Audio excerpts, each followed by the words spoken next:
4 rentals by 40. The retirement strategy that is so easy that anybody can follow. It requires very little money down. And if you follow every single step that I lay out in this video, you can achieve it in 4 months. It doesn't matter if you've got money or you don't have money or you don't have experience. This is a step-by-step proven system. And it's not just worked for me, but also countless of my clients. See, right now in the UK especially, it's almost impossible for the normal person to retire. The government's own modeling says 14.6 million working-aged people are under-saving for their retirement. DWP's 2025 analysis estimates that 43% of working people aged 22 to the state pension age are drastically under-saving for their retirement. And that's why now we're seeing people that retire in their 60s or 70s and then are doing DoorDash or pushing paper rounds because they haven't got money to pay for the heating of their house. The system that you learned from your parents, your grandparents, that worked then just doesn't work now and won't work for us, won't work for you. So I'm telling you, now is the time to take matters into your own hands. And the most sure way that I've found to be able to retire is by owning rental properties. But the problem is you can't own them or buy them using the old method because that way doesn't work and it's completely dead now. Buy-to-let just doesn't work. It's so long, it's so expensive, and the cash flow is getting poorer and poorer because of taxes. And the old way would definitely not be able to help you buy 4 buy-to-let rental properties within 4 months. I mean, maybe it would take you 14 years to save up just to buy 1, and that's if you're lucky. And then when you do buy it, you're going to get clobbered with stamp duty taxes just to buy it before you've even started making any money. So if you're just uneducated and you're in the old school mindset of I'm just going to work hard, save up money, and buy a house, you are going to fail miserably in this economy today. So the old method doesn't work. It's dead. Trying to do that now is like flogging a dead horse, not just with taxes, but also with the Renters' Rights Act now. It is becoming impossible. So instead, here's how I build my portfolio, and here's how you can get 4 properties in 4 months, and it's called purchase option agreements. So let me explain exactly what a purchase option agreement is and how it works. Many people in the UK right now want to sell their properties, but they're struggling to sell. And in many areas that might even surprise you, like Kensington and Chelsea, property prices have reached a historic low. I mean, now we're in 2026, but these property prices have dropped right back to 2016, 2017 prices. That's almost dropping by a decade. But the scary thing is for those buyers or those sellers now that are struggling to sell is once you take inflation into account, actually the prices are more like 2007, 2008 prices. This means that you can now buy a flat in Chelsea for what it cost somebody else 20 years ago. I was recently in London and I was viewing some properties, and I was viewing one property that was for sale that last sold in 2006 for £450,000. And based on CPI inflation data, £450,000 in 2006 today should be worth £800,000. However, this property was selling for guess how much? £450K. Now think about it. If they sell the property today, you might go, oh, it's not gone up, it's not gone down. But if they sell the property today at £450, I mean, have they made any money? No. Have they lost money? Yes. They've paid estate agents' fees, they've paid lawyers twice, they've paid stamp duty, and inflation has been going up, up, up, so their money is worth less. So they've lost money. I viewed another property in the same area that was a 1-bed flat that was bought last in 2019 for £525,000. Now it's on the market, they're trying to sell it for £480,000. So it's gone down. What does that mean? That means that not only have they lost money, but the money that they put in to buy it, their deposit, has gone. This is what we call upside down houses or negative equity. There's sellers that can't sell their property and the cost of their mortgage is actually higher than the price of the house. And this reminds me of 2009 when I first got into property, where there was properties that were on the market for sale, but the selling price was the same or less than the mortgage. I viewed a property in Cleaveway Road, Bloxwich, Walsall, and it was on the market for £81,000.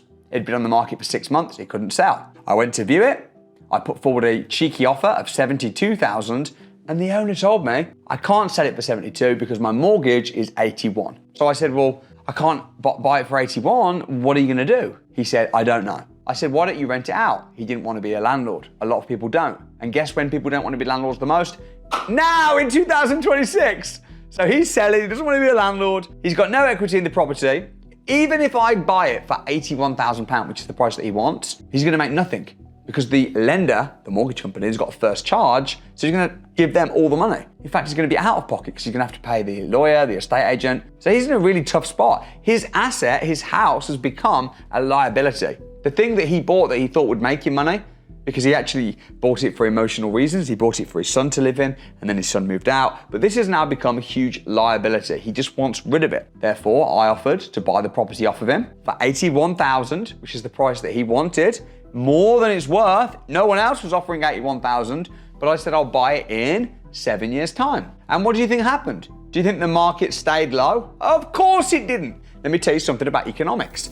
After a recession will always come an expansion. And after an expansion will always come a recession.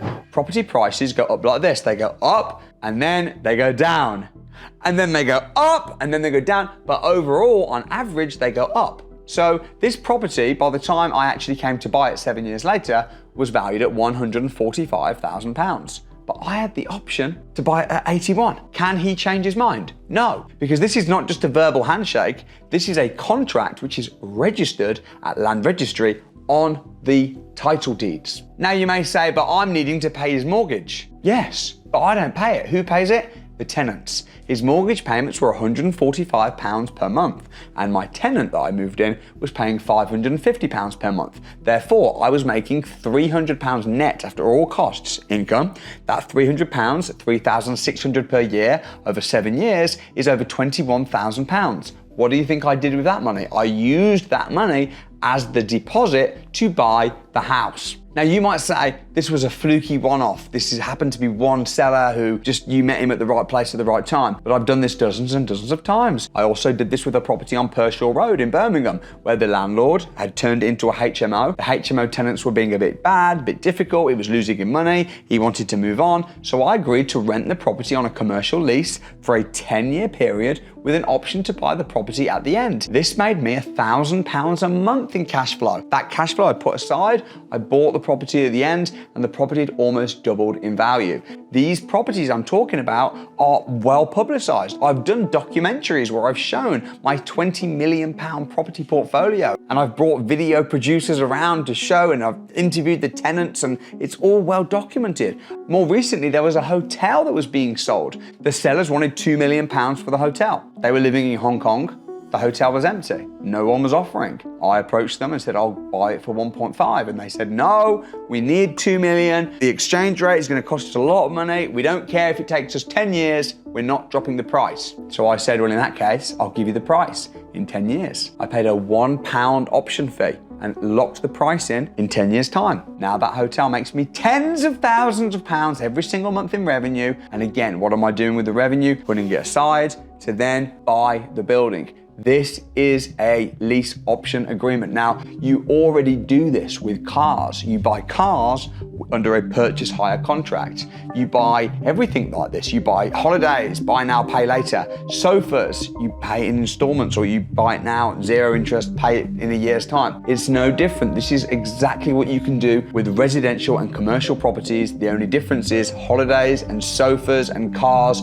are liabilities that go down in value and don't make any cash flow, whereas houses go up in value and give you cash flow every single month. And there's not been a better opportunity to buy properties using this method than there has been since 2009, which is almost 20 years ago. This is the opportunity of the decade. Now you may say, Samuel, this sounds too good to be true. If this was possible, everybody would do it. But here's the thing, everybody is doing it in the rich circles. All rich people are using purchase option agreements to build their empires, to buy their portfolios. Meanwhile, they're keeping it very quiet because the poor people who are working, who are they working for? They're working for the rich people. So the rich people are saying, work for me, work really hard, save your money and buy a house. Meanwhile, the rich people are laughing all the way to the bank, buying assets that are appreciating in value, meanwhile giving them passive income every single month. Now, if you want, you can choose to ignore me and you can say, oh, Samuel's making it up. It's too good to be true. I just don't believe it. Even though I've been doing this for 18 years, even though I've helped thousands of people that have all been well documented. I've got a whole separate YouTube channel called Property Success Stories, where I do a documentary on one of my clients and show how I've helped them do these same strategies and become financially free, become a millionaire using these strategies. It's well documented, but you may choose to say, Samuel doesn't know what he's talking about, Samuel's trying to sell a course, Samuel's just a scammer. That's fine. You can work as an electrician or a plumber, or you can work in an office job or be an engineer. We need engineers, we need IT consultants, that's fine. I'm not trying to persuade everybody to do this, but what I am saying is if you do this just 4 times and get 4 properties this way, and instead of renting to tenants, you rent to guests, which means that you are getting a higher nightly rate and the tenants don't have rights. Therefore, all of the renters reform and all of the scary stuff we see about in the newspapers doesn't apply. So you're able to get a higher income. If they don't pay, it gets removed. There's massive tax advantages as well. Then you're done, you're set up for life. 4 is all you need. And after you've done 4, you can sail off into the sunset, you can retire, you can go and write a book, you can go skiing, you can set up a charity, you can go change the world, or maybe if you're like me, you can start a YouTube channel and tell everybody else how you did it and inspire other people to do the same thing too. Now, when you structure this, let me explain how to do it, because some people are maybe watch one YouTube video or read a book and they go out and they try this, but they use the wrong lawyers, they don't register the restriction order on the title deeds, or they don't have the lease option as an assignable lease option agreement. So let me explain how to do this. Number 1, make sure that the seller is represented by a lawyer.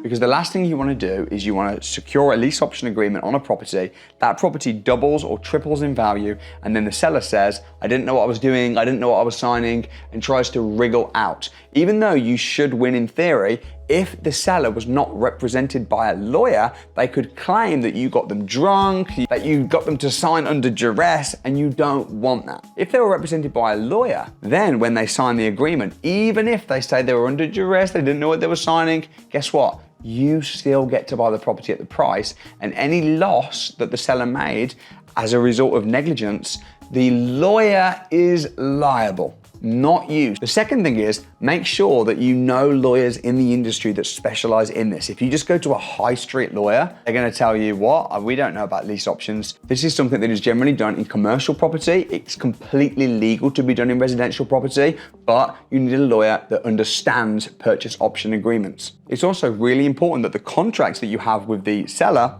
you then have a restriction order and a public notice order, which is registered on the title deeds. I know people that have secured lease option agreements, they've had a lawyer involved, they've done everything properly, but they forgot to send the public notice and the restriction order to land registry, which means that the seller can sell the property to somebody else and you wouldn't even know. They can do it behind your back. But if you registered it at land registry and they try and do that, it's going to get flagged up and it's going to get blocked, which means that you still have complete control over your asset that you've agreed to buy. The final thing is make sure that you have consent, if there's a mortgage company involved with the lender, to be able to rent this property out in the way that you want to. So if you've got a property and it's a residential mortgage and it prohibits short stay lets, and you take the property on and you start renting it out as short stay lets, you might be then in breach of your mortgage terms. Now, this mortgage is not your mortgage. This mortgage is the vendor's mortgage. But if the mortgage company can see that the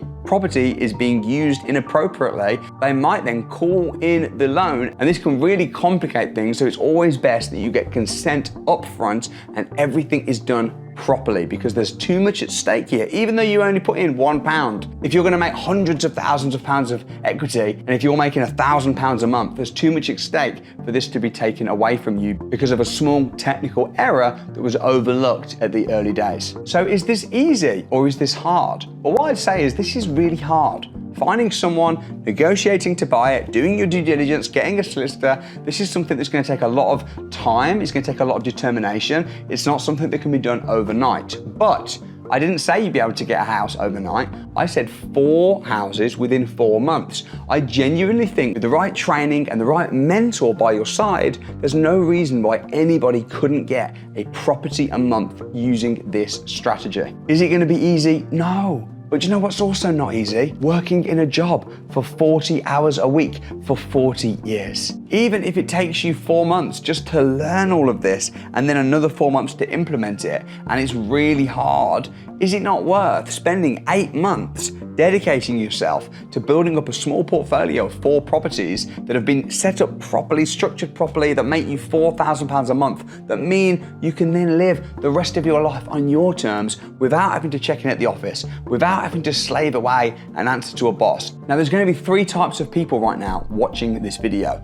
Person number 1 is going to say, Samuel, I'm not interested, this sounds too hard, or I don't believe it's possible, it's too good to be true. And these are the lazy people, the excuse makers, the negative people, or the people that just aren't meant to be entrepreneurs. If that's you, I sincerely wish you all the best in your job, in your journey, whatever you do. The second type of person is going to be somebody that says, Samuel, I'm going to do this, and you're going to go away and you're going to implement, and you're going to get stuck, and you're going to have questions, and you're probably going to give up.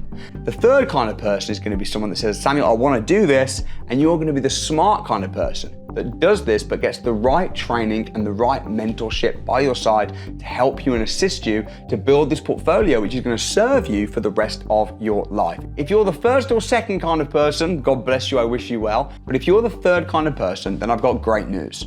I'm going to be running an online training where I'm breaking down step by step exactly the roadmap of how you can get started in property with 0 money and 0 experience. I'm also going to be breaking down the opportunities to potentially work with me personally, mentoring and guiding you. Now, this training, I speak very direct. I've got ADHD and dyslexia. I did very badly in school and I found it utterly boring. So the way that I teach, some people find it a little bit loud, they find it over the top, I sometimes shout, and it's a very interesting, accelerated way of learning, which gets results, but it isn't everybody's cup of tea. So if you do the training and you don't like it, you know what? You can go and find another trainer. That's fine. But if you're happy for me to be a bit direct and to give you a bit of a kick up the ass, but ultimately just give you the tools that you need. And guess what? The best part is it's completely free for your first session. So click the link, get registered, and I can't wait to get to know you.